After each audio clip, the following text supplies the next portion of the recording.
नमस्कार, स्वागत है आपका। शाम के 5 बज चुके हैं और मैं हूं आपके साथ विवेक शुक्ला। तमाम बड़ी खबरों को लेकर 5 बजे में क्या है आपके लिए खास, अगले आधे घंटे आप बने रहिए क्योंकि हम आपको देश और प्रदेश की तमाम बड़ी खबरें बताएंगे। हम आपको यह भी बताएंगे कि इस वक्त की मौजूदा बड़ी खबर क्या है और साथ ही साथ दिन की भी तमाम बड़ी खबरें हम आपको सामने रखेंगे। आइए शुरुआत करते हैं 5 बजे की तमाम बड़ी खबरों के साथ। ये विस्तार न्यूज है और यहां पर खबरें विस्तार से बताई जाती हैं।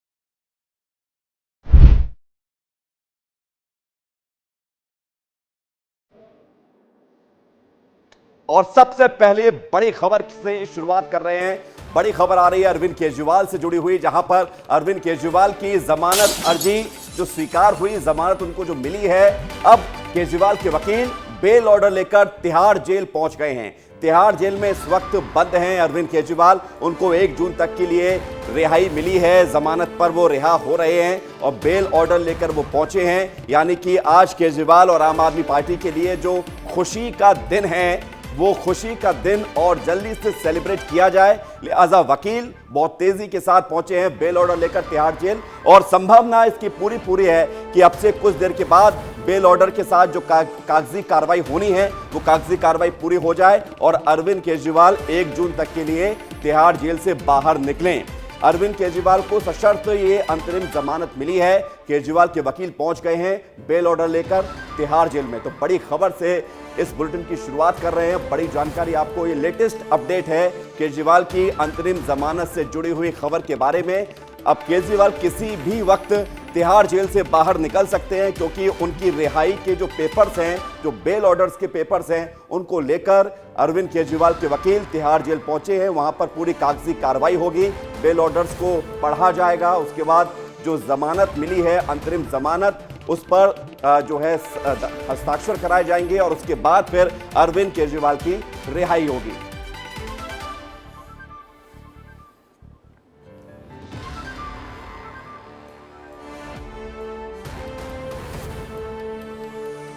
तो बड़ी खबर आपको बता रहे हैं इस वक्त की, केजरीवाल के वकील बेल ऑर्डर लेकर पहुंच गए तिहाड़ जेल। और सबसे बड़ी बात यह है कि ये देखिए आप सेलिब्रेशन की तस्वीर। यहां पर आम आदमी पार्टी के तमाम कार्यकर्ता नाच रहे हैं, झूम रहे हैं, थिरक रहे हैं, गा रहे हैं और जोश है, उत्साह है, उमंग है। ये सब क्यों है? क्योंकि अरविंद केजरीवाल आम आदमी पार्टी के सबसे बड़े नेता, आम आदमी पार्टी के संयोजक अरविंद केजरीवाल की रिहाई हो गई है कुछ दिनों के लिए। 1 जून तक की अंतरिम जमानत उनको मिली है, लिहाजा आम आदमी पार्टी के तमाम वर्कर्स हैं वो बेहद खुश नजर आ रहे हैं। और ये तस्वीर हम आपको लगातार दिखा रहे हैं आम आदमी पार्टी के दफ्तर से, जहां पर पार्टी के दफ्तर में कार्यकर्ता पहुंचे हैं। और सबसे बड़ी बात है कि अरविंद केजरीवाल के जमानत के साथ ही तमाम जो आम आदमी पार्टी के नेता हैं, कार्यकर्ता हैं, बेहद खुश नजर आ रहे हैं। बड़ी राहत मिली है सुप्रीम कोर्ट से। केजरीवाल को 1 जून तक के लिए अंतरिम जमानत मिल गई है। 2 जून को अरविंद केजरीवाल को वापस तिहाड़ जेल में सरेंडर करना होगा। लोकसभा चुनाव से ठीक पहले अरविंद केजरीवाल का जेल से बाहर आना आम आदमी पार्टी के लिए एक बड़ी राहत की खबर है। दिल्ली में 25 मई को लोकसभा चुनाव होने हैं, जिसमें से 15 दिन का समय बाकी है। तो सबसे बड़ी बात यह है कि अब जब जमानत मिल गई है तो इसके मायने क्या है। ये देखिए जो पीछे हमने लिखा है कि 40 दिन बाद 22 दिन की अंतरिम जमानत जो मिली है। 4 शर्तें कौन सी, ये देख लीजिए। शराब नीति मामले में अरविंद केजरीवाल की भूमिका पर कोई बयान अरविंद केजरीवाल नहीं देंगे। शराब नीति केस से जुड़े हुए किसी भी गवाह से अरविंद केजरीवाल बात नहीं करेंगे। शर्त नंबर 3, मुख्यमंत्री ऑफिस और दिल्ली सचिवालय नहीं जाएंगे, यानी केजरीवाल ना सचिवालय जा पाएंगे ना ऑफिस जा पाएंगे। चौथी शर्त यह है कि सरकारी कामकाज में दखल नहीं देंगे अरविंद केजरीवाल और फाइलों पर भी हस्ताक्षर नहीं करेंगे।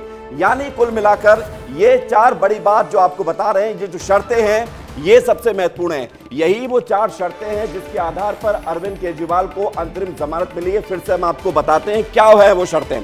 शराब नीति मामले में केजरीवाल खुद की भूमिका पर कोई बयान नहीं देंगे कि उनकी भूमिका थी नहीं थी, क्या थी, इस पर कोई बात नहीं करेंगे। दूसरी शर्त जो कि बेहद महत्वपूर्ण है कि शराब नीति केस से जुड़े किसी भी गवाह से अरविंद केजरीवाल बात नहीं करेंगे। किसी भी गवाह से बात अरविंद केजरीवाल नहीं कर सकते हैं। अगर ऐसा किया तो शर्तों का उल्लंघन माना जाएगा। तीसरी बड़ी खबर यह है इसमें कि मुख्यमंत्री ऑफिस नहीं जाएंगे, सचिवालय नहीं जाएंगे, सरकारी कामकाज नहीं करेंगे। ये सबसे बड़ी शर्त है इसमें। सरकारी कामकाज में दखल भी नहीं देंगे, फाइलों पर हस्ताक्षर भी नहीं करेंगे। ये तमाम वो शर्तें हैं जो अरविंद केजरीवाल को जमानत के लिए उनके सामने रखी गई हैं और इन्हीं सारी शर्तों का पालन करना अरविंद केजरीवाल के लिए जरूरी होगा और इसलिए इन 4 शर्तों के साथ अरविंद केजरीवाल को जमानत मिली है।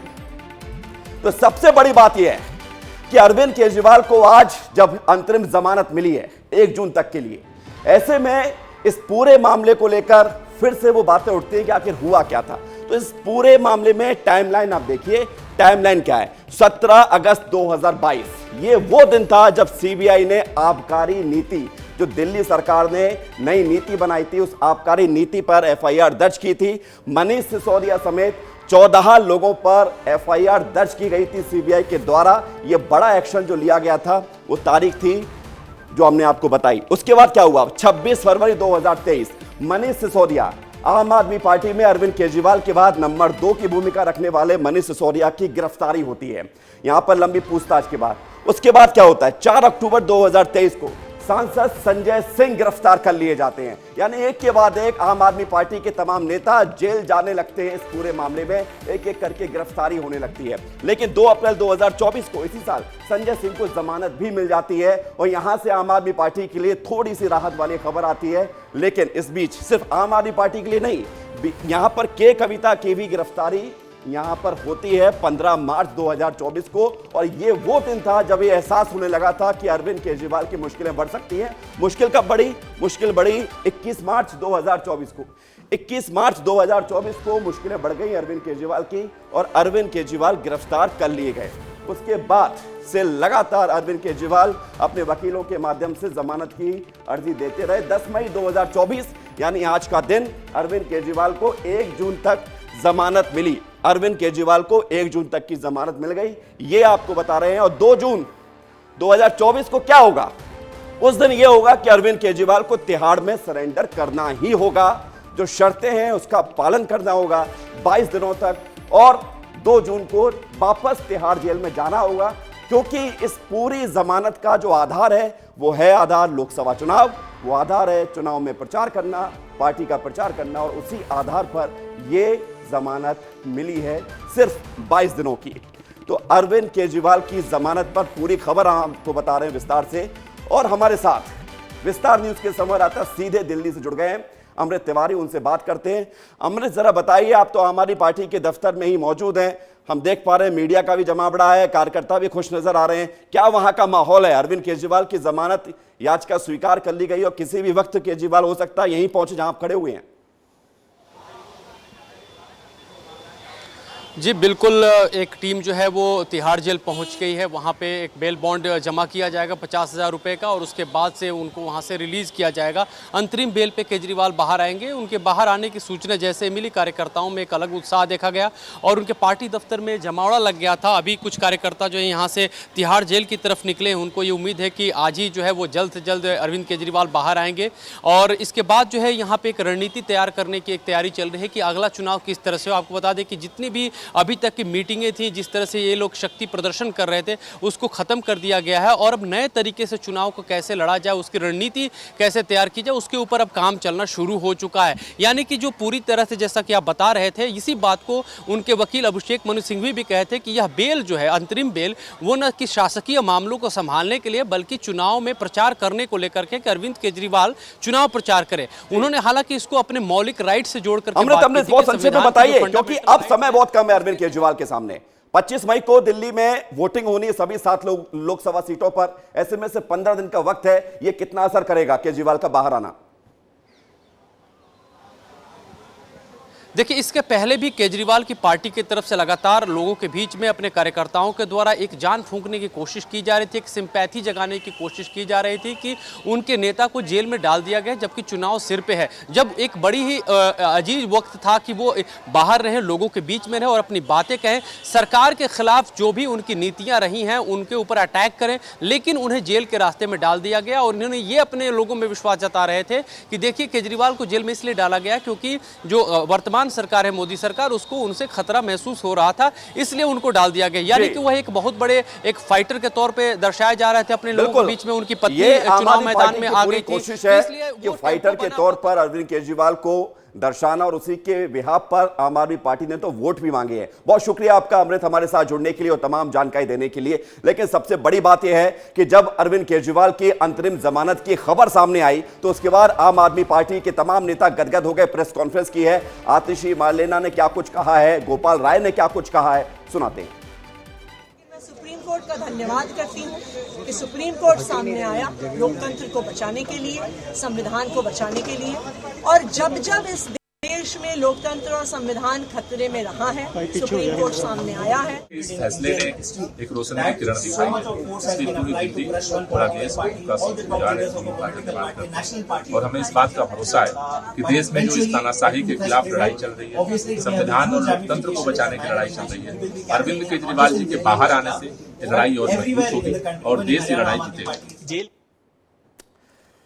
तो ये आपने सुना क्या कुछ कह रहे हैं आम आदमी पार्टी सरकार के मंत्री, दिल्ली सरकार के मंत्री। लेकिन सबसे बड़ी बात है कि जिस तरह से कार्यकर्ताओं का जमावड़ा दिल्ली स्थित आम आदमी पार्टी के दफ्तर में लगने लगा है, उसको देखते हुए ये अंदाजा लगाया जा रहा है कि तकरीबन शाम 7 से 8 बजे के बीच अरविंद केजरीवाल यहां पर पहुंचेंगे, कार्यकर्ताओं के साथ बातचीत भी करेंगे और हो सकता है कि वो यहां से कोई एक बड़ा मैसेज भी दें। ये थी आम आदमी पार्टी से जुड़ी हुई, अरविंद केजरीवाल जुड़ी हुई आज की सबसे बड़ी खबर। अब बढ़ते हैं आगे। अब बात है दूसरी खबर की। ये आपके सामने है मणिशंकर अय्यर, जिनका पाकिस्तान प्रेम लगातार सामने आता रहता है, एक बार नहीं कई मर्तबा। और कांग्रेस के एक और नेता के द्वारा यानी कि मणिशंकर अय्यर के द्वारा पाकिस्तान को लेकर जो बात कही गई है, अब उस पर सियासत भी होने लगी है। यानी सैम अंकल के बाद कांग्रेस की मुश्किलें मणिशंकर अय्यर ने बढ़ा दी है। इस रिपोर्ट को आप देखिए। लीजिए, कांग्रेस के एक और नेता बोल गए और बोले भी ऐसा कि राजनीति का पारा चढ़ गया। कांग्रेस अभी तक सैम पित्रोदा के चाइनीज और अफ्रीकी वाले बयान से विवादों का सामना कर ही रही थी कि रही सही कसर कांग्रेस के एक और वरिष्ठ नेता मणिशंकर अय्यर ने पूरी कर दी। मणिशंकर अय्यर एक बार फिर बोले हैं और ऐसा बोले हैं कि इस पर खूब विवाद शुरू हो चुका है। दरअसल मणिशंकर अय्यर ने एक बातचीत में कहा है कि पाकिस्तान एक संप्रभु देश है और उनके पास परमाणु बम भी है, इसलिए हमें उन्हें सम्मान देना चाहिए। उनकी भी इज्जत है और उस इज्जत को कायम रखते हुए आप उनसे जितनी कड़ी बात करना चाहते हो करो, लेकिन बात तो करो। बंदूक को लेकर आप घूम रहे हो और उससे क्या हाल मिला? कुछ नहीं, तनाव बढ़ते जाता है।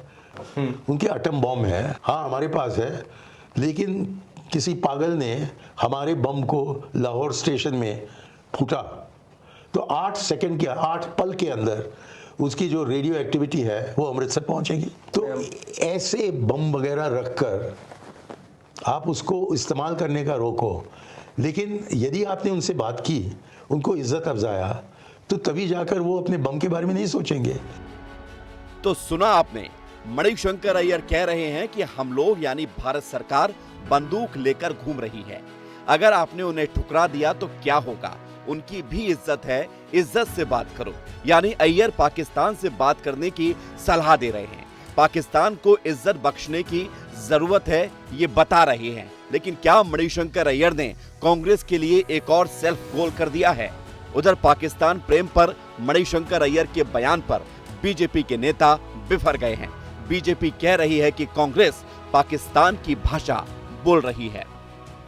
ये कांग्रेस का खौफ, ये डर या फिर पाकिस्तान प्रेम, ये बार बार खुलकर आता है। और कांग्रेस के नेता रहते तो हिंदुस्तान में हैं, दिल पाकिस्तान में है और डराने का काम हिंदुस्तान को करते हैं। अरे पाकिस्तान की क्या हिम्मत कि हिंदुस्तान की तरफ आंख उठाकर भी देखे और यहां से कांग्रेसियों के पाकिस्तान के समर्थन में। ये रहे यहां पर गए कुछ कांग्रेस के नेता, लेकिन दिल और दिमाग से अभी भी ये पाकिस्तान के साथ है। राहुल गांधी, कांग्रेस, मणिशंकर अय्यर पाकिस्तान की भाषा बोल रहे हैं, जो पाकिस्तान आज खाने को मुहताज है। हम यही कहेंगे, दोगली नीति कांग्रेस छोड़े। हिंदुस्तान इतनी ताकतवर है कि कोई आंख दिखाएगा तो पाकिस्तान भूगोल में दिखाई नहीं देगा। उन्होंने बनवाया है पाकिस्तान को, इसलिए वो ऐसा सोचते हैं। उनका भाव शुरू से ही है, उनकी पूरी पार्टी का भाव शुरू से ही है, इसलिए वो पाकिस्तान के संदर्भ में ऐसा सोच रहे हैं। कुल मिलाकर सैम अंकल के शेम वाले बयान के बाद मणिशंकर अय्यर का ये वाला बयान कांग्रेस के लिए मुश्किलें बढ़ा रहा है। लेकिन सवाल इस बात को लेकर है कि कांग्रेस के अपने नेताओं पर क्या कोई कंट्रोल नहीं बचा है, या फिर विवादित बयान से दूरी बना लेना ही कांग्रेस को रास आ रहा है। ब्यूरो रिपोर्ट, विस्तार न्यूज। जी हाँ, तो मणिशंकर अय्यर ने क्या कहा, उसके बाद क्या हुआ, ये हमने आपको बता दिया। लेकिन ऐसी पहली बार नहीं है कि मणिशंकर अय्यर ने इस तरह की बयानबाजी की हो। हम आपको ग्राफिक्स के माध्यम से कुछ बताएंगे जिसको देखकर आपको अंदाजा होगा कि मणिशंकर अय्यर क्या कहते हैं।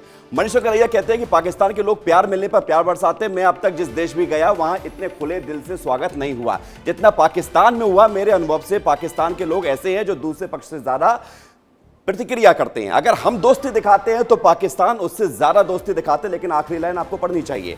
आखिरी लाइन में जो वो लिखते हैं वो ये कहते हैं कि अगर हम दुश्मनी दिखाते हैं तो पाकिस्तान उससे भी ज्यादा दुश्मनी दिखाते हैं। ये बयान 11 फरवरी 2024 का है, यानी कि इसी साल का है। अब दूसरा हम आपको बयान बताते हैं, क्योंकि विवादित बयान एक नहीं कई सारे हैं। वो कहते हैं कि राम की कसम खाते हैं कि मंदिर यहीं बनाएंगे। यह वे कैसे कह सकते हैं, क्योंकि राजा दशरथ का बहुत बड़ा महल था और उसमें 10,000 कमरे थे। अब ये कौन तय करेगा कि भगवान राम किस कमरे में पैदा हुए, ये बयान है। तीसरा आप देखिए कि कश्मीर पर पाकिस्तान की नीति पर फख्र है। वे पाकिस्तान से भी उतना ही प्यार करते हैं जितना हिंदुस्तान से करते हैं। ये बयान उन्होंने दिया साल 2018 में। और इसके अलावा आगे बढ़ते हैं, 2014 के बाद से हम अमेरिका के गुलाम हो गए हैं। पिछले 7 साल में हम देख रहे हैं कि हम अमेरिकियों के गुलाम बनकर बैठे हुए हैं। ये सालों साल लगातार बयान विवादित। अगला बयान आप देखिए, पीएम मोदी पर क्या कुछ उनकी राय है। एक चाय बेचने वाला कभी भी भारत का प्रधानमंत्री नहीं बन सकता है, लेकिन AICC में बैठकों में चाय बेच सकता है, यानी कि कांग्रेस कार्यालय में चाय बेच सकता है। यह बयान आया था मणिशंकर अय्यर का, जिसको लेकर काफी बवाल मचाता है। दूसरा बयान, नरेंद्र मोदी नीच किस्म के आदमी हैं। अब अपशब्द, अभद्र भाषा, गाली गलौज जैसी स्थिति वाली भाषा। तीसरा बयान, मैंने नहीं सोचा था कि 2014 से एक सीएम जो मुसलमानों को पिल्ला समझता है वह पीएम बनेगा। ये सारे बयान जिनको हम अच्छे खोलकर कह भी नहीं सकते, आपको बता भी नहीं सकते हैं, वो बयान है। 10 अप्रैल 1941 को पाकिस्तान में मणिशंकर अय्यर का जन्म हुआ। कौन है मणिशंकर अय्यर, ये भी जान लीजिए। दून स्कूल में इनकी मुलाकात होती है राजीव गांधी से। उसके बाद ये पढ़ने लिखने में अच्छे थे, इसमें किसी को संदेह नहीं है, क्योंकि अर्थशास्त्र में 1961 में दिल्ली विश्वविद्यालय से और दूसरी बार 1963 में कैम्ब्रिज विश्वविद्यालय से इन्होंने डिग्री ली है। इतना पढ़ा लिखा होने के बावजूद भी विचार कैसे आपके सामने है। 1963 में भारतीय विदेश सेवा में वो शामिल हुए। पाकिस्तान, उस वक्त पाकिस्तान नहीं था जब वो पैदा हुए, लाहौर में उनका जन्म हुआ। 1978 से 1982 तक कराची में भारत का पहला महावाणिज्य दूत नामित इनको किया गया, नॉमिनेट ये किए गए थे।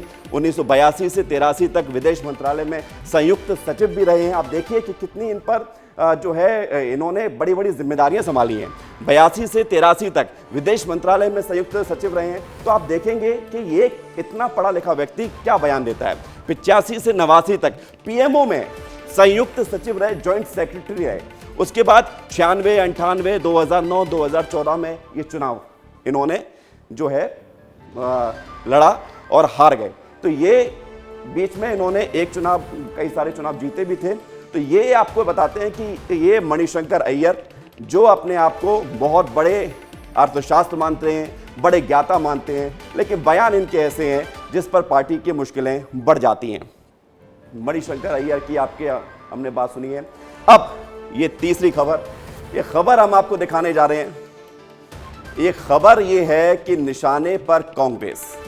मोहन यादव, मध्य प्रदेश के मुख्यमंत्री डॉक्टर मोहन यादव ने कांग्रेस को निशाने पर लिया है। चुनाव प्रचार लगातार चल रहा है, रण जारी है। तीसरा चरण हो चुका है, चौथे चरण में 8 सीटों पर मतदान भी होना है। लगातार प्रचार कर रहे हैं मोहन यादव और सबसे बड़ी बात यह है कि यहां पर मोहन यादव ने कांग्रेस पर निशाना साधा है। मोहन यादव ने कांग्रेस पर निशाना साधते हुए यह कह दिया है कि राहुल गांधी झूठा है, राहुल गांधी झूठा है, कांग्रेस झूठ बोलती है और पीएम मोदी पर जो है वो भरोसा है। ये एज इट इज बात जो मोहन यादव ने कही है सीएम ने, वो हम आपको बता रहे हैं, सुन लेते हैं एक बार। मुझे इस बात के आनंद है कि आदिवासी अंचल में भी जिस प्रकार से जनता का रिस्पांस मोदी जी को लेकर के है, पूरा वातावरण मोदीमय बना हुआ है। अब आखिरी चरण के मध्य प्रदेश के चुनाव 8 सीट के लिए है। मैं 8 सीट पे देख रहा हूं कि भारतीय जनता पार्टी भारी बहुमत से जनता जिताने वाली है। बहुत बहुत धन्यवाद। राहुल गांधी पे अब बोलने वाली बात पे आपने है झूठा तो झूठ बोलेगा, नहीं तो कहाँ जाएगा। तो आपने सुना क्या कहना है मध्य प्रदेश के मुख्यमंत्री डॉक्टर मोहन यादव का। प्रचार बड़ा तूफानी कर रहे हैं, प्रचार इतना जोर शोर से जारी है मध्य प्रदेश के मुख्यमंत्री का कि वो लगातार लोगों के बीच पहुंच रहे हैं और एक एक दिन में 4 से 5 रोड शो कर रहे हैं, जनसभा कर रहे हैं। और उसके बाद अब ये बात उन्होंने कही है कि कांग्रेस झूठ बोलती है। बढ़ते आगे, ये जो लाइन है 2 बीबी से 2 लाख, आपको बड़ा अटपटा लगेगा लेकिन ये बात कही गई है। ये बात कांग्रेस के प्रत्याशी ने कही है, ये बात कांग्रेस के प्रदेश अध्यक्ष जीतू पटवारी ने कही है। पूरा मामला क्या है उसके लिए आपको ये पैकेज, ये जो रिपोर्ट है वो आपको देखनी चाहिए और उसके बाद फिर हम इस पर आपको बताएंगे कि आखिर खबर क्या थी। जिसकी 2 बच्चे तो 2 लग जाएगा, जिसकी 2 बच्चे तो 2 लग जाएगा। भूरिया के बयान पर मचा बवाल, बीजेपी कर रही कांग्रेस से सवाल। झाबुआ रतलाम से कांग्रेस के प्रत्याशी और पूर्व प्रदेश अध्यक्ष कांतिलाल भूरिया प्रचार के दौरान कुछ ऐसा बोल गए कि सियासत में बवाल मच गया। चढ़ते पारे के साथ ही सियासी पारा भी चढ़ गया है। महिलाओं को लेकर दिए बयान के बाद बीजेपी की महिला शक्ति ने भूरिया के खिलाफ मोर्चा खोल दिया है और एक के बाद एक महिला नेताओं ने भूरिया के साथ साथ कांग्रेस को भी निशाने पर ले लिया। हम कांतिलाल भूरिया के इस घोर अमर्यादित बयान की निंदा करते हैं और पूरी मातृ शक्ति मैदान में उतरकर देवीय शक्ति का रूप धारण करके इस अमानवीय बयान का बदला लेगी। बीजेपी ने भूरिया के बयान को कांग्रेस की तुष्टीकरण की नीति का नतीजा भी बता दिया। नेहा बग्गा ने कहा कि भूरिया का बयान मुस्लिम लीग के मैनिफेस्टो को बढ़ावा देने वाला है। वहीं केंद्रीय मंत्री अनुराग ठाकुर ने भी भूरिया के बयान पर सवाल उठाए। उन्होंने कहा कि धर्म तुष्टीकरण की राजनीति करके वोट बैंक के लिए और कितना गिरेगी कांग्रेस, हिंदुओं से और क्या क्या लेना चाहती है कांग्रेस। कांग्रेस का आचरण सदैव से ही महिला विरोधी रहा है और कांग्रेस के जो प्रदेश अध्यक्ष हैं वो महिला में चाशनी ढूंढ रहे हैं। जीतू पटवारी, कांतिलाल भूरिया ध्रुवीकरण के एजेंडे को आगे बढ़ा रहे हैं। कांतिलाल भूरिया महिलाओं के अधिकार को मार के जिस प्रकार से प्रथा को आगे बढ़ाने की बात कर रहे हैं, उनके मुस्लिम लीग का जो मैनिफेस्टो है उसको एक कदम आगे बढ़ावा देता है। पर कांग्रेस का जो महिलाओं के प्रति रवैया है, जो मानसिक शारीरिक शोषण का जो रवैया है, उसका भारतीय जनता पार्टी विरोध करती है। ये कांग्रेस का खौफ, ये डर या फिर पाकिस्तान प्रेम, ये बार बार खुलकर आता है। और कांग्रेस के नेता रहते तो हिंदुस्तान में है, दिल पाकिस्तान में है। ये रहे यहां पर गए कुछ कांग्रेस के नेता, लेकिन दिल और दिमाग से अभी भी ये पाकिस्तान के साथ है। भूरिया के जिस बयान पर यह पूरा सियासी, तो सुना आपने, कांतिलाल भूरिया ने जो बात कही उस बात को एक नई योजना बना के जीतू पटवारी ने वो बात कही जिस पर अब बीजेपी हमलावर है। लेकिन इन सबके बीच 2 बीबी से 2 लाख, ये सुनने में अटपटा लगता है। ध्यान देना चाहिए क्योंकि आजकल चुनाव का वक्त चल रहा है और आपके मुंह से निकला हुआ कोई भी शब्द सियासत का एक नया रूप ले लेती है। बढ़ते हैं अगली खबर की तरफ। ये खबर हमने आपको दिखाई, अब आप ये देखिए। ये आज का दिन शुभ है। आज क्या है? आज अक्षय तृतीया है।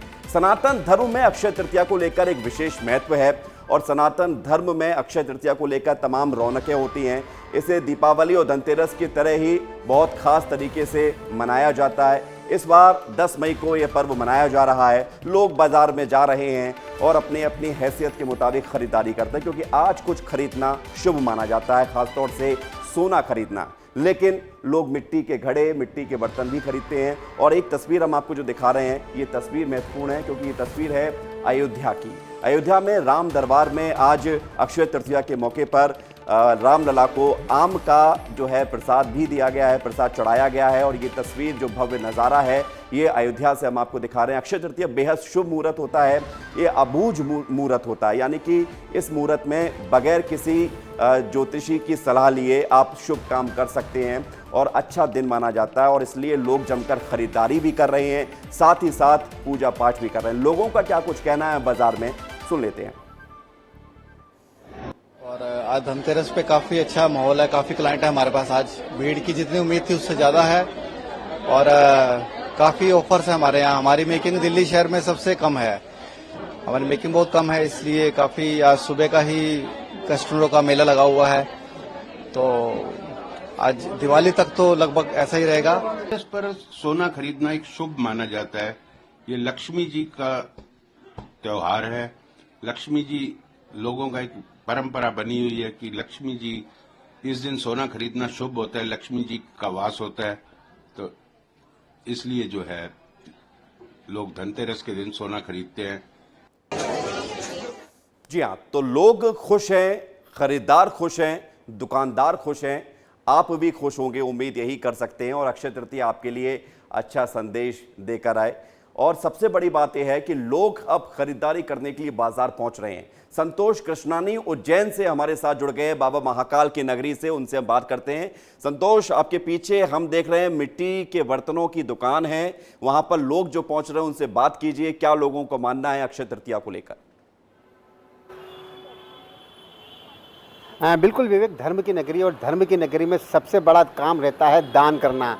आज के दिन दान करने से बड़ा पुण्य मिलता है। और ये जो आप देख सकते हैं ये मिट्टी के मटके बनाने की दुकान है, जहां पर अक्षय तृतीया पर शुभ माना जाता है। मिट्टी का अगर आप दान करें तो आपके सभी जो बुरे कर्म हैं उसको पुण्य की तरफ धकेलता है। और ख़ास बात है आप श्रद्धालु भी हैं, देख सकते हैं अपने खुद दान करने के लिए मटके लेने आए हैं। आज के दिन का कितना बड़ा महत्व माना जाता है?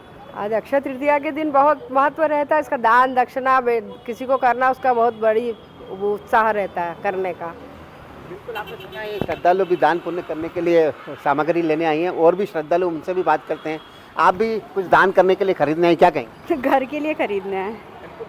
बिल्कुल संतोष, लोग खरीदारी कर रहे हैं। सबसे बड़ी बात है कि लोग बेहद खुश भी नजर आ रहे हैं। बहुत शुक्रिया आपका हमारे साथ जुड़ने के लिए और तमाम जानकारी देने के लिए। तो ये हमने आज देश की और मध्य प्रदेश की बड़ी खबरें आपको बता दी हैं। छत्तीसगढ़ की खबरों की बात करेंगे, लेकिन उससे पहले खबर आ रही है मध्य प्रदेश के इंदौर से, जहां पर अक्षय बम जो हाल ही में बीजेपी में शामिल हुए थे, कांग्रेस का पर्चा नामांकन वापस करके अब उनके खिलाफ गिरफ्तारी वारंट जारी हुआ है। धारा 307 मामले में अक्षय कांति बम का गिरफ्तारी वारंट जारी हुआ है। आपको बता दें कि ये पूरा मामला कुछ सालों पुराना है और हाल ही में 307 के तहत ये धारा जोड़ी गई थी एक पुराने मामले में, जिसके बाद अक्षय कांति बम के खिलाफ अब ये गिरफ्तारी वारंट जारी हुआ है। इसका मतलब ये है कि हो सकता है कि अक्षय कांति की गिरफ्तारी हो जाए अगर उन्हें अग्रिम जमानत नहीं मिलती है तो गिरफ्तारी वारंट जारी किया गया है। 307 धारा का ये पूरा मामला, धारा 307 यानी कि जान से मारने का प्रयास, और उसी मामले के तहत ये पूरी FIR भी हुई थी। और अब इस पूरे मामले में गिरफ्तारी वारंट अक्षय कांति बम के खिलाफ जारी हुआ है। ये बड़ी खबर, बड़ा झटका इसे अक्षय कांति के लिए माना जाएगा। अक्षय कांति बम के लिए ये बड़ा झटका माना जा रहा है। मध्य प्रदेश से बड़ी खबर, आपको ये तस्वीर जो आप दिखा रहे हैं ये उस दिन की ही तस्वीर है जब अक्षय कांति बम बीजेपी में शामिल हुए थे और एक भोज में वो बैठे हुए हैं जिसमें कैलाश विजयवर्गीय मौजूद थे। पुनीत विजयवर्गीय हमारे साथ जुड़ रहे हैं, सीधे उनकी तरफ रुख करते हैं इंदौर से। पुनीत, जरा बताइए पुनीत कि क्या इस पूरे मामले में खबर निकलकर सामने आ रही है? क्या ये माना जाए कि धारा 307 के तहत अक्षय कांति बम का जो मामला था उसमें गिरफ्तारी वारंट जारी हुआ है, तो क्या गिरफ्तारी होगी अक्षय कांति की? जी बिल्कुल, देखिए कोर्ट ने गिरफ्तारी वारंट जारी किया है तो गिरफ्तारी के लिए किया है, लेकिन उनके पास ऑप्शन है हाई कोर्ट में जाने का। यह पूरा मामला सन 2007 का है। उस समय अक्षय बम ने अपने पिता कांति बम के साथ मिलकर उस्मान पटेल की एक जमीन खरीदी थी इस जमीन के एवज में जो चेक दिए थे वो चेक बाउंस भी हो गए थे, रुपया नहीं दिया गया था। लेकिन अक्षय कांति बम कुछ गुंडों और बाउंसर्स को लेकर जमीन पर कब्जा करने के लिए पहुंच गया था। इस दौरान जो विवाद हुआ था उस विवाद में कुछ फायरिंग भी हुई थी, बंदूकें चलाई गई थी, जिसके छर्रे भी उस्मान पटेल के साथ वाले लोगों को लगे थे। उस समय भी दबाव प्रभाव कर अक्षय बम ने खुद फरियादी उस्मान पटेल के खिलाफ ही लूट का प्रकरण खजराना थाने में दर्ज करवा दिया था। हालांकि उसमें उन्हें जमानत मिल गई थी, लेकिन उस केस में अब चुनाव के ठीक कुछ दिन पहले जब अक्षय कांति बम को कांग्रेस ने टिकट दिया था, उसी समय 307 की धारा कोर्ट से बढ़ाने के आदेश जारी हुए थे और उसी मामले में अक्षय बम ने जमानत के लिए अप्लाई भी किया था, अग्रिम जमानत के लिए, जो भी खारिज हो गई थी। और आज कोर्ट ने 10 तारीख को आज कोर्ट ने अक्षय कांति बम को इस मामले में पेश होने के आदेश दिए थे, लेकिन अक्षय कांति बम कोर्ट में पेश नहीं हुए। उन्होंने दलील दी कि उनके पिता की तबीयत खराब है और वह उनकी सेवा में जुटे हुए हैं, जबकि अक्षय कांति बम इस वक्त बीजेपी नेताओं के साथ प्रचार करने में जुटे हैं। लेकिन तो सवाल इस बात को लेकर है कि अक्षय कांति की चूंकि अब ये पूरा मामला है और गिरफ्तारी का वारंट जारी हुआ है, राजनीति में हुआ कोई भी निर्णय उसका असर बड़ा गहरा होता है। अक्षय कांति ने आखिरी दिन जो नॉमिनेशन वापस लिया था, अब अक्षय कांति के लिए ये अच्छी खबर सामने नहीं आई है, क्या इसका असर राजनीति पर भी देखने को मिल सकता है क्या? जी बिल्कुल, देखिए राजनीति पर भी इसका देखने को मिल सकता है और जो वकील है वो आ चुके हैं, फैसला उन्हें पढ़ लिया है। क्या हुआ है पूरा हम उन्हीं से सुन लेते हैं। विवेक, देखिए क्या है, वकील साहब बताएंगे। आराम से पहले रुक जाओ, पहले सब रुक जाओ, पहले सब रुक जाओ यार, रुक जाओ ना, आराम से पहले रुक जाइए, आराम से पूरा ब्रीफ कर देता हूँ आपको, आराम से। मैं सबको अलग अलग बता दूंगा, आप आराम से ले लीजिएगा। रोल करे जीतू भाई, रोल करे, थोड़ा चेहरे से नीचे कर लो भैया, थोड़ा सा माइक नीचे कर लीजिए, टेक्निकल ऑर्डर है उसको समझिए थोड़ा सा।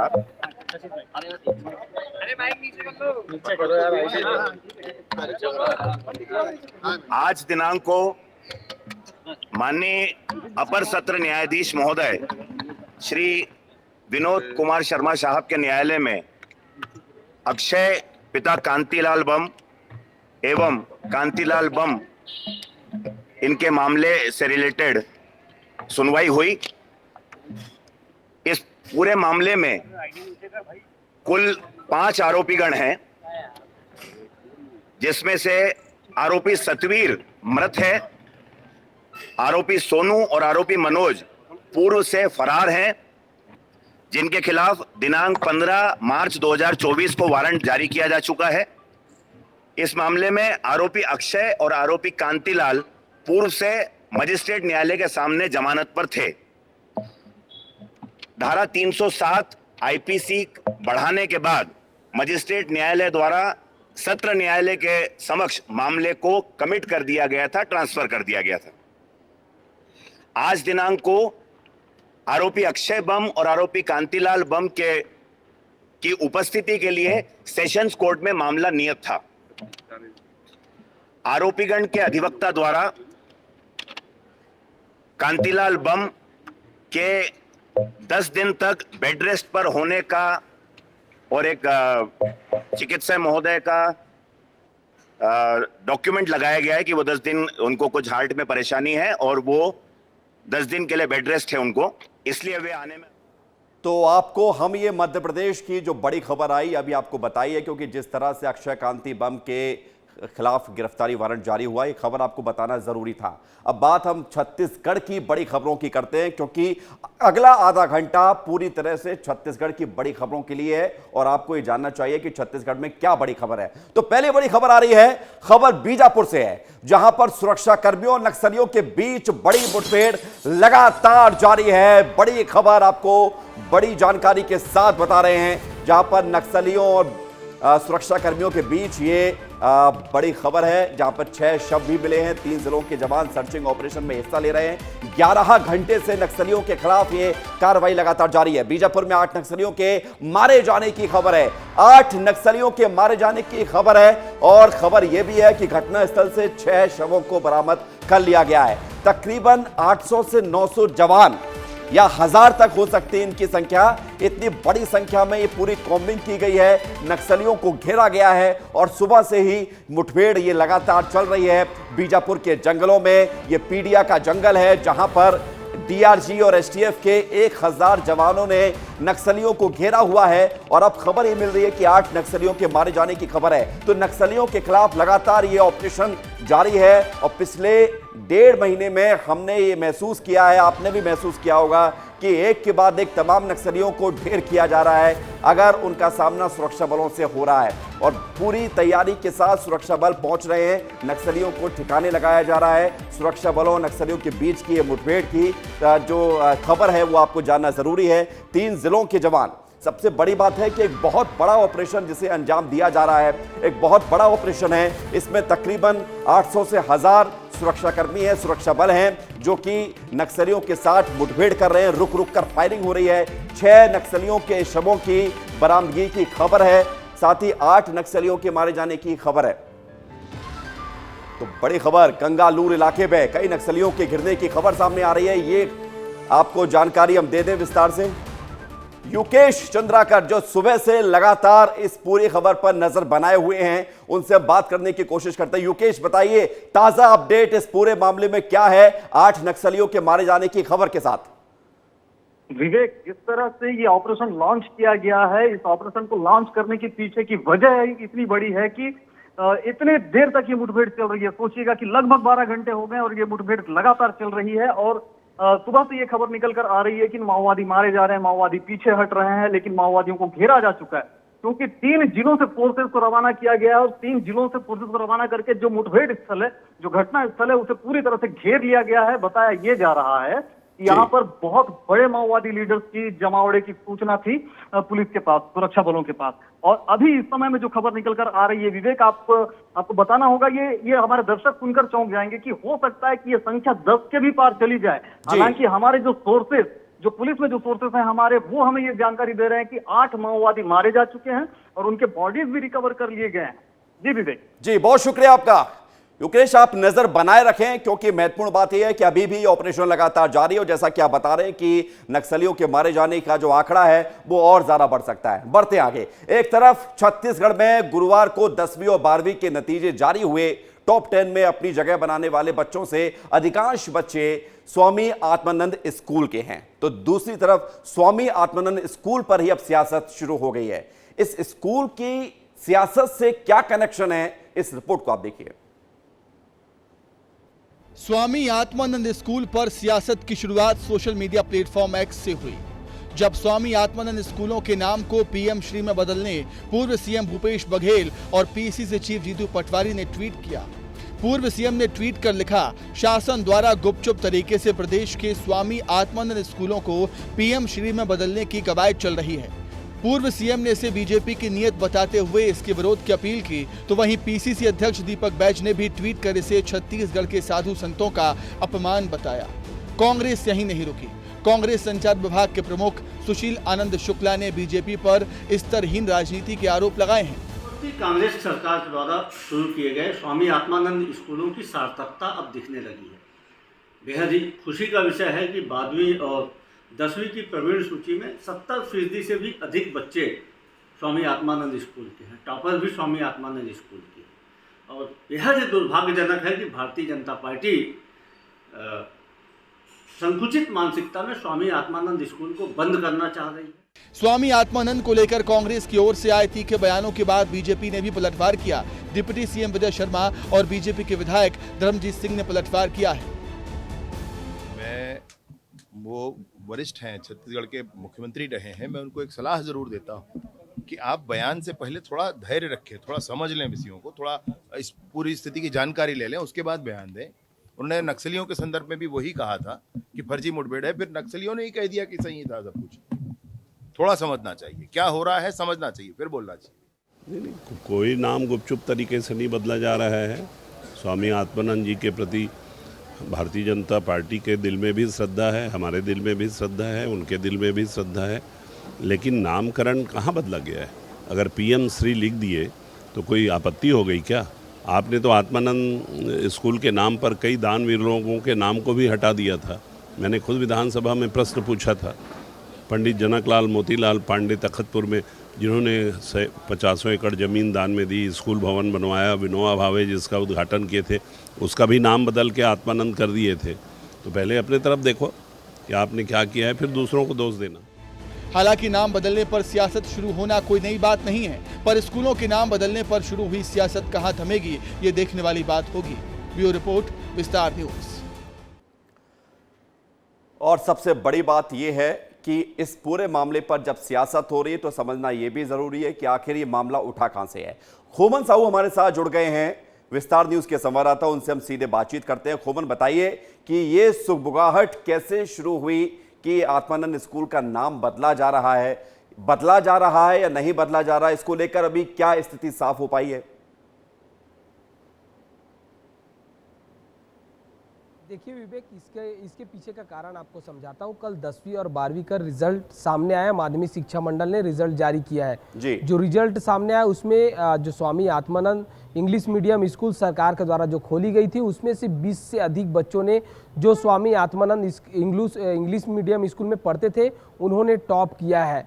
यहीं से वो बात निकल कर सामने आई, जब पिछले दिनों आपने देखा था कि छत्तीसगढ़ सरकार, जो बीजेपी की सरकार, उन्होंने कह दिए थे कि स्वामी आत्मानंद स्कूलों को जो है बंद किया जाएगा। तो कहीं ना कहीं यही कारण है कि जो कांग्रेस के तमाम नेता हैं वो ये सोशल मीडिया पर और बयानबाजी इसलिए कर रहे हैं ताकि जब इस तरीके से शिक्षा अगर स्वामी आत्मानंद में जो शिक्षा छात्र छात्रा है उनको मिल रही है तो आखिर नाम क्यों बदला जा रहा है।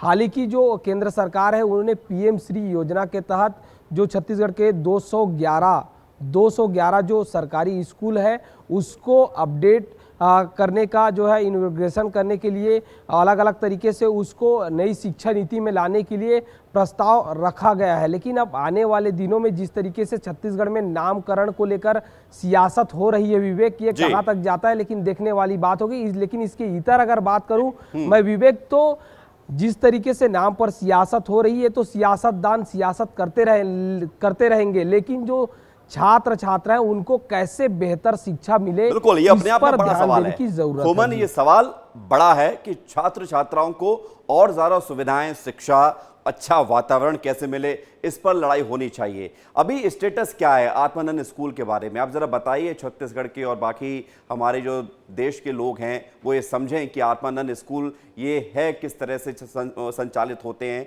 और क्या इसके पीछे का मकसद है और नाम पर क्यों इतनी जंग छिड़ी हुई है। देखिए विवेक, Swami Atmanand English medium school की बात की जाए तो इसमें तमाम चीज़ें हाई टेक्नोलॉजी से बच्चे लोगों को पढ़ाई जाती है, हाईटेक टेक्निक उपयोग किया जाता है ताकि बच्चे आने वाले दिनों में जिस तरीके से पूरे देश में शिक्षा नीति में बदलाव हो रहा है उसी तरीके से बच्चे पीछे न रह जाए। यही सोच को लेकर जो कांग्रेस की सरकार थी तत्कालीन, उन्होंने स्वामी आत्मानंद स्कूल मीडियम खोला था और यही इसी का परिणाम हुआ कि जब इस बार 10वीं और 12वीं का रिजल्ट आया विवेक, तो उसमें बड़ी संख्या में जो टॉप बहुत सारे बच्चों ने टॉप किया है, बच्चों ने टॉप किया, अच्छा रिजल्ट आया है, अच्छी बात है, लेकिन स्कूल को और ज्यादा कैसे अच्छा और बेहतर बनाया जा सकता है, चर्चा इस पर ज्यादा होनी चाहिए बजाय नाम के। बहुत शुक्रिया आपका खोमन, हमारे साथ जुड़ने के लिए और तमाम जानकारी के लिए। तो छत्तीसगढ़ बोर्ड परीक्षाओं के रिजल्ट की हम लगातार बात कर रहे हैं और बोर्ड परीक्षाओं में छात्र छात्राओं के धमाल मचाने के बाद सीएम विष्णुदेव साय ने वीडियो कॉल करके टॉपर्स को बधाई दी है और बच्चों से उनके भविष्य की योजनाओं के बारे में पूछा है कि वो क्या करना चाहते हैं। सीएम विष्णुदेव साय का अचानक इस तरह रूबरू होना, बच्चों के साथ बातचीत करना बच्चों के लिए बेहद आनंददायक अनुभव रहा है। बच्चों ने भी अपनी बात मुख्यमंत्री से दिल खोल कर कही है। गुड इवनिंग, कॉन्ग्रेचुलेशन, बहुत बहुत बधाई, शुभकामनाएं आपको। Thank you so much sir. आपने अपने जिले का नाम रोशन किया है, जसपुर का। बहुत बहुत बधाई, शुभकामनाएं। आपके पेरेंट्स को भी बधाई, शुभकामनाएं। अच्छा, आपके पापा भी हैं? कौन है बगल में? पापा, चलिए आपको भी बधाई, आपको भी बहुत बहुत बधाई मुकेश जी। चलिए, आपकी बच्ची ने जसपुर जिले का नाम रोशन किया है। हाँ, हमारी भी बच्ची है। क्या बनने का इच्छा है बेटा आगे? सीए बनना है। चलिए, आपको शुभकामनाएं, आपकी मनोकामना पूर्ण हो, अच्छे से पढ़ाई करिए, है ना। और चलिए, फिर जसपुर आएंगे तो कोई मुलाकात होगी। बढ़ते आगे, सख्ती में वन विभाग की टीम ने 2 आरा मिल और फर्नीचर मार्ट में छापामार कार्रवाई की है, जिसके बाद सागौन के अवैध परिवहन और तस्करी का खुलासा हो गया है। छापामार कार्रवाई के दौरान सागौन और सरई की लकड़ी से बने फर्नीचर जब्त किए गए हैं और खैरा की आरा मशीन को सील कर दिया गया है। वहीं आरा मिल से करीब 75 लाख रुपए की लकड़ी जब्त की गई है। इसके बाद आरा मिल को सील भी कर दिया गया है और आगे की कार्रवाई जारी है।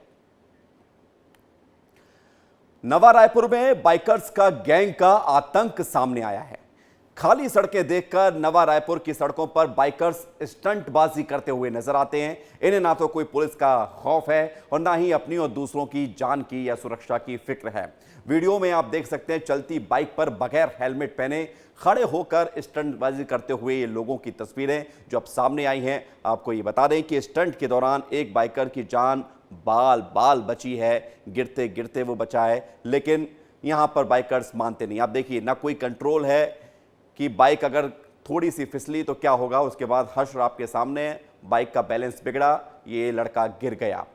इसकी जान भी जा सकती थी, लेकिन फिक्र ना इसे है ना यहां कोई मौजूद रहता है जो उसको ये फिक्र महसूस करा सके। छत्तीसगढ़ बोर्ड के 10वीं कक्षा का रिजल्ट जारी करने के बाद बलरामपुर में एक नाबालिग छात्रा ने फांसी लगाकर खुदकुशी कर ली। छात्रा रामानुजगंज के कस्तूरबा गांधी हॉस्टल में रहकर पढ़ाई कर रही थी और 10वीं बोर्ड की परीक्षा में उसे सप्लीमेंट्री आई थी, यानी कि वो एक किसी सब्जेक्ट में फेल हो गई थी। उसने अपने घर में अपने आप को ही फांसी लगा ली। हमेशा इस तरह की खबरें सामने आती हैं जब रिजल्ट सामने आता है। तमाम कोशिशें और लगातार हम भी आपसे अपील करते हैं कि ये रिजल्ट सिर्फ 1 साल का रिजल्ट है, ये आपका जीवन भर का रिजल्ट नहीं है, लेकिन फिर भी बच्चे मायूस होकर इस तरह के कदम उठा लेते हैं। रायपुर से खबर यह मिल रही है कि निर्वाचन आयोग द्वारा आचार संहिता के दौरान 124 करोड़ रुपए जब्त किया गया है। छत्तीसगढ़ में चुनाव खत्म हो चुके हैं और अब जो डेटा निकलकर सामने आ रहा है वो ये है कि छत्तीसगढ़ में चुनाव आयोग ने 124 करोड़ रुपए जब्त किए हैं। आचार संहिता के दौरान 21 करोड़ रुपए कैश जब्त किए गए हैं। सामान जब्त किया गया है 124 करोड़ का। 3 करोड़ रुपए का जो है आबकारी से जुड़ा हुआ मामला, जहां पर शराब पकड़ी गई है। साड़ी, गहने 26 करोड़ रुपए की लागत के ये जब्त किए गए हैं। 32 करोड़ रुपए की लागत का गांजा भी जब्त किया गया है। 1 जनवरी 2024 से लेकर अब तक 124 करोड़ की लागत से सामग्रियां ये जब्त की गई हैं। इनको कहीं ना कहीं खपाने की तैयारी थी। साड़ी थी, गहने थे, गांजा था, शराब था, कैश था। इन तमाम जो चीज़ों को हम आपको बता रहे हैं ये जब्ती की गई है। सीईओ की अध्यक्षता में कमेटी बनाई जाती है।